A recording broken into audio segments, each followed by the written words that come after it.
വചനലോകത്തിലേക്ക് നിങ്ങളെ ഹൃദയപൂർവ്വം സ്വാഗതം ചെയ്യുന്നു. 1 കൊരിന്ത്യർ ലേഖനം 12 അധ്യായം 2 വാക്യം. നിങ്ങൾ ജാതികളായിരുന്നപ്പോൾ നിങ്ങളെ നടത്തിയതുപോലെ വിഗ്രഹങ്ങളുടെ അടുക്ക പോക പതിവായിരുന്നു എന്ന് നിങ്ങൾ അറിയുന്നുവല്ലോ. പൗലോസ് അപ്പോസ്തലൻ കൊരിന്ത്യയിലുള്ള ദൈവമക്കൾക്ക് ലേഖനം എഴുതുമ്പോൾ പറയുന്ന ഭാഗമാണ് ഇന്ന് പകൽ വായിച്ചത്. കൊരിന്ത്യയിലെ ജനങ്ങൾ പണ്ട് ജാതികളായിരുന്നു. ജാതികളായിരുന്നപ്പോൾ അവർ ദിനവും വിഗ്രഹങ്ങളുടെ അടുക്കൽ ചെന്ന് പ്രാർത്ഥിക്കുകയും കരയുകയും അപേക്ഷിക്കുകയും ഉപവസിക്കുകയും യാഗങ്ങൾ അർപ്പിക്കുകയും ചെയ്തിരുന്നു. എന്നാൽ ഇന്ന് നിങ്ങൾ വന്നിരിക്കുന്നത് വിഗ്രഹങ്ങളുടെ അടുക്കലേക്കല്ല, സർവശക്തനായ ദൈവത്തിൻ്റെ അടുക്കലേക്കാണ്, ജീവനുള്ള ദൈവത്തിൻ്റെ അടുക്കലേക്കാണ്. നിങ്ങൾ ജാതികളായിരുന്നപ്പോൾ ജാതികളുടെ സ്വഭാവമാണ് വിഗ്രഹങ്ങളുടെ അടുക്കൽ പോകുന്നതും വിഗ്രഹങ്ങളുടെ അടുക്കൽ കുമ്പിടുന്നതും നമസ്കരിക്കുന്നതും കൈ കൂപ്പി പിടിക്കുന്നതും വിഗ്രഹങ്ങളോട് പ്രാർത്ഥിക്കുന്നതും അപേക്ഷിക്കുന്നതും യാചിക്കുന്നതും വിഗ്രഹങ്ങളുടെ മുമ്പിൽ ഫീലിങ്സുകൾ കൈമാറുന്നതും കരയുന്നതുമെല്ലാം ജാതികളുടെ സ്വഭാവമാണ്. നിങ്ങൾ അന്ന് ജാതികളായിരുന്നപ്പോൾ അത് പതിവായി ചെയ്തിരുന്നു. നിങ്ങൾ അതിരാവിലെ എഴുന്നേറ്റ് വിഗ്രഹങ്ങളുടെ അടുക്കൽ പോയിരുന്നു.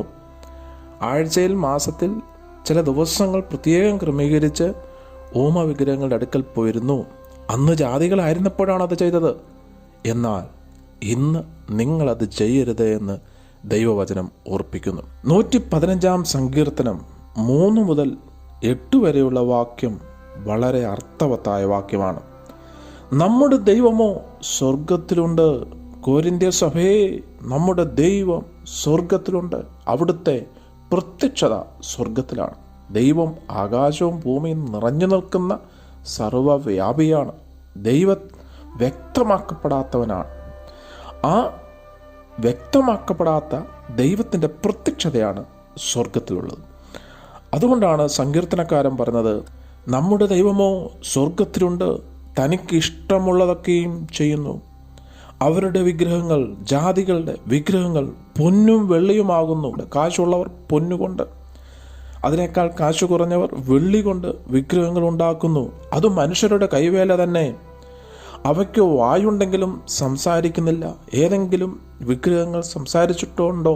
നിങ്ങളുടെ ജീവിതാനുഭവത്തിൽ ഒരിക്കലും അവയ്ക്ക് വായുണ്ടെങ്കിലും സംസാരിക്കുന്നില്ല. അടുത്ത വാക്യം, കണ്ണുണ്ടെങ്കിലും കാണുന്നില്ല. നിങ്ങൾ എത്രമാത്രം വിഗ്രഹങ്ങളുടെ മുമ്പിൽ ചെന്ന് കരഞ്ഞു, എന്നിട്ടും നിങ്ങളുടെ കണ്ണുനീരുകൾ ആ വിഗ്രഹങ്ങൾ കണ്ടോ? കണ്ടില്ലല്ലോ. ലോകത്തിൽ ഒരു വിഗ്രഹത്തിനും കണ്ണുണ്ടെങ്കിലും കാഴ്ച ശക്തിയില്ല. അവയ്ക്ക് ചെവിയുണ്ടെങ്കിലും കേൾക്കുന്നില്ല, മൂക്കുണ്ടെങ്കിലും മണക്കുന്നില്ല. നമ്മൾ പറയുന്നത് ഒന്നും തന്നെ വിഗ്രഹങ്ങൾ കേൾക്കുന്നില്ല. നമ്മുടെ അപേക്ഷകൾ, യാചനകൾ, നമ്മുടെ വേദനകൾ ഒന്നും തന്നെ അവ മനസ്സിലാക്കുന്നില്ല, കേൾക്കുന്നില്ല. മൂക്കുണ്ടെങ്കിലും മണക്കുന്നില്ല. പല ആൾക്കാരും പറഞ്ഞ് ഞാൻ കേട്ടിട്ടുണ്ട്, എൻ്റെ ബ്രദറെ, ഞാൻ ദൈവത്തോട് കൂടുതൽ അടുക്കും തോറും എനിക്ക് കഷ്ടതകളാണ്. നിങ്ങൾ അടുക്കുന്ന ദൈവം ഏതാണ്? വിഗ്രഹങ്ങളായിരിക്കാം. വിഗ്രഹങ്ങളോടായിരിക്കും നിങ്ങൾ കൂടുതൽ അടുക്കുന്നത്. വിഗ്രഹങ്ങളുടെ സ്വഭാവം നിങ്ങൾ മനസ്സിലാക്കണമേ. അവർ മനുഷ്യരുടെ കൈവേലയാണ്. അവയ്ക്ക് വായുണ്ടെങ്കിലും സംസാരിക്കുന്നില്ല, കണ്ണുണ്ടെങ്കിലും കാണുന്നില്ല, അവയ്ക്ക് ചെവിയുണ്ടെങ്കിലും കേൾക്കുന്നില്ല, മൂക്കുണ്ടെങ്കിലും മണക്കുന്നില്ല. സംസാരിക്കാൻ കഴിവില്ലാത്ത, കേൾക്കാൻ കഴിവില്ലാത്ത, ഫീലിങ്സുകൾ മനസ്സിലാക്കാൻ കഴിയത്തില്ലാത്ത, മൂക്കുണ്ടെങ്കിലും മണക്കാൻ കഴിവില്ലാത്ത ഈ വിഗ്രഹങ്ങളെയാണോ നിങ്ങൾ ദൈവങ്ങളായി കാണുന്നത്? ഈ വിഗ്രഹങ്ങളുടെ അടുക്കൽ ചെന്നിട്ടാണോ നിങ്ങൾ പ്രാർത്ഥിക്കുന്നത്? എങ്കിൽ നിങ്ങളുടെ പ്രാർത്ഥനയ്ക്ക് മറുപടി കിട്ടാൻ സാധ്യതയില്ല. അതാണ് ദൈവവചനം ഓർപ്പിക്കുന്നത്.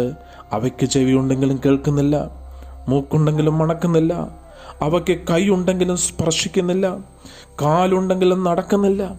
ഏതെങ്കിലും വിഗ്രഹം തൻ്റെ കൈയെടുത്ത് നിങ്ങൾക്ക് വേണ്ടി പ്രവർത്തിച്ചത് കണ്ടിട്ടുണ്ടോ? ഇന്നേ വരെ നടന്നിട്ടില്ല, ഇനിയൊട്ട് നടക്കത്തില്ല. വിഗ്രഹങ്ങൾക്കെല്ലാം കാലുണ്ട്, പക്ഷെ നടക്കുന്നുണ്ടോ?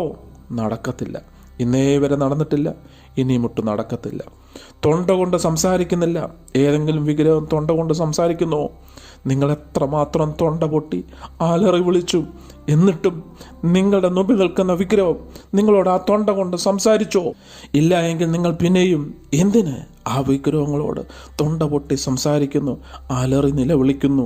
നിങ്ങൾ ദൈവമെന്ന് പറഞ്ഞടുക്കുന്നത് യഥാർത്ഥത്തിൽ ജീവനുള്ള ദൈവത്തിൻ്റെ അടുക്കലേക്കല്ല, കേവലം മനുഷ്യനുണ്ടാക്കിയ വിഗ്രഹങ്ങളുടെ അടുക്കലാണ്. അവയ്ക്ക് തൊണ്ടയുണ്ടെങ്കിലും സംസാരിക്കുന്നില്ല.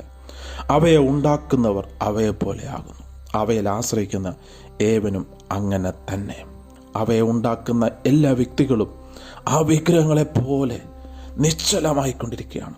അവരുടെ ജീവിതാനുഭവങ്ങൾ എല്ലാം നിശ്ചലമായിക്കൊണ്ടിരിക്കുകയാണ്.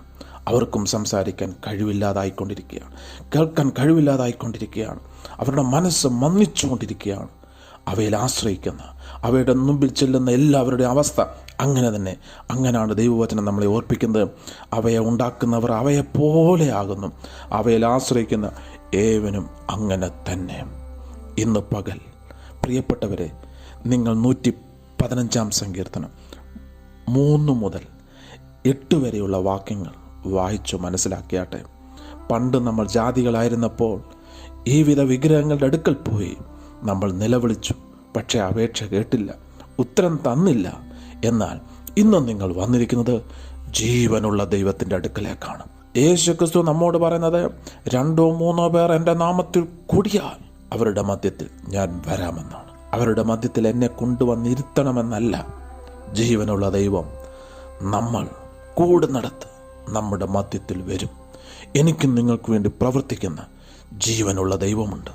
സ്വർഗത്തിനും ഭൂമിക്കും താങ്ങുവാൻ കഴിയാത്ത, സ്വർഗവും ഭൂമിയും ആകാശവും ഭൂമണ്ഡലവും എല്ലാം നിറഞ്ഞു നിൽക്കുന്ന സർവശക്തനായ ദൈവം ജീവനുള്ള ദൈവമാണ്.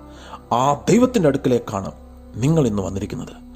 നിങ്ങൾ മനുഷ്യരുണ്ടാക്കിയ ഈ കൈവേലയിൽ നിന്ന്, മനുഷ്യരുണ്ടാക്കിയ സൃഷ്ടികളിൽ നിന്ന് സൃഷ്ടാവിങ്കലേക്കും മടങ്ങിവാ. നിങ്ങളുടെ വിഷയത്തിന് സൃഷ്ടാവ് മറുപടി തരും. സൃഷ്ടാവ് നിങ്ങളുടെ വിഷയം കേട്ട്, നിങ്ങളുടെ കണ്ണുനീർ കണ്ട്, നിങ്ങളുടെ അപേക്ഷകൾ, യാചനകൾ അദ്ദേഹം മനസ്സിലാക്കി നിങ്ങൾക്ക് വേണ്ടി പ്രവർത്തിക്കും. ഇന്നു മുതൽ നിങ്ങൾ ജീവനുള്ള ദൈവത്തെ വിളിച്ചാട്ടെ. വായിച്ച വാക്യം ഒരിക്കൽ കൂടി വായിച്ച് ഞാനിവിടെ നിർത്തട്ടെ.